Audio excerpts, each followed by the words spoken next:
A Peek into the Past, Looking Back, 1864. More than 300 years before Addie was born, the first black people arrived in North America from Africa. Some African Americans were explorers and pioneers who came with hope and determination to start a new life.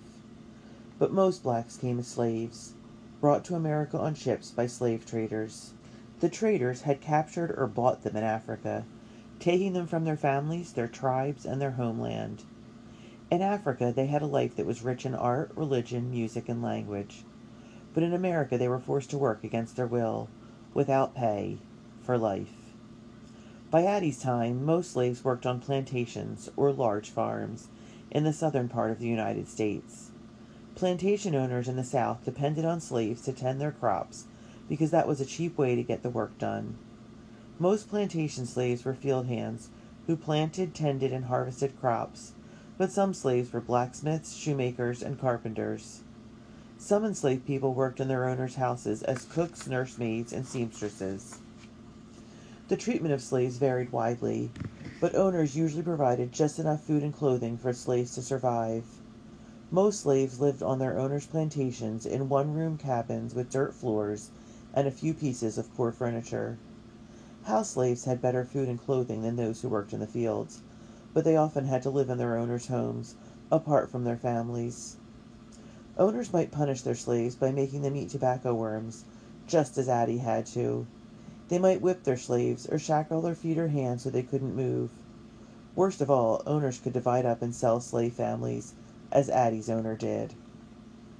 Enslaved people maintained strong family ties when they were allowed to live together, and even when their families were broken up. They did this by extending their families to include people that they were not related to, slaves who were new to a plantation or left behind when their family members were sold. Slaves developed their own art, music, religious beliefs, and stories based on African traditions. They passed along to their children stories, names, and knowledge from Africa. For example, Addie's whole name, Aduke, came from Yoruba, one of the languages of West Africa. Words we still use today, like yam, canoe, and banjo, come from various West African languages. Spirituals are religious folk songs created by slaves based on African music styles. Spirituals express the singer's suffering and protest, and their hope for freedom. Slaves also sang spirituals to send secret messages to each other that the slave owner wouldn't understand. For instance, slaves might sing, steal away, steal away, steal away to Jesus, to spread news of plans to escape. Spirituals remain popular today. Jazz also grew out of African rhythms. It is the only kind of music originally created in the United States. Slaves opposed their treatment in many ways. They worked very slowly on purpose, burned crops, pretended to be sick, tried to earn money to buy their freedom, and asked the courts to set them free. By the early 1800s, most northern states had made slavery illegal, and in 1808 it became illegal to bring slaves into the United States. But the buying and selling of slaves continued in the South for more than 50 years, until Addie's time. People who were against slavery were called abolitionists. As slavery grew in the South, more and more people, especially in the North, became abolitionists. Abolitionists, both black and white, helped slaves escape on the Underground Railroad. The Underground Railroad wasn't a real railroad. It was a series of routes and hiding stations leading north to freedom. Escaping slaves traveled at night, hidden by darkness, usually to the northern states or Canada. Harriet Tubman, an escaped slave herself, secretly returned to the South 19 times to guide others to freedom. Escaping required great courage, because runaway slaves who were caught were brutally punished. When Addie and her mother escaped, northern states were fighting against southern states in the Civil War.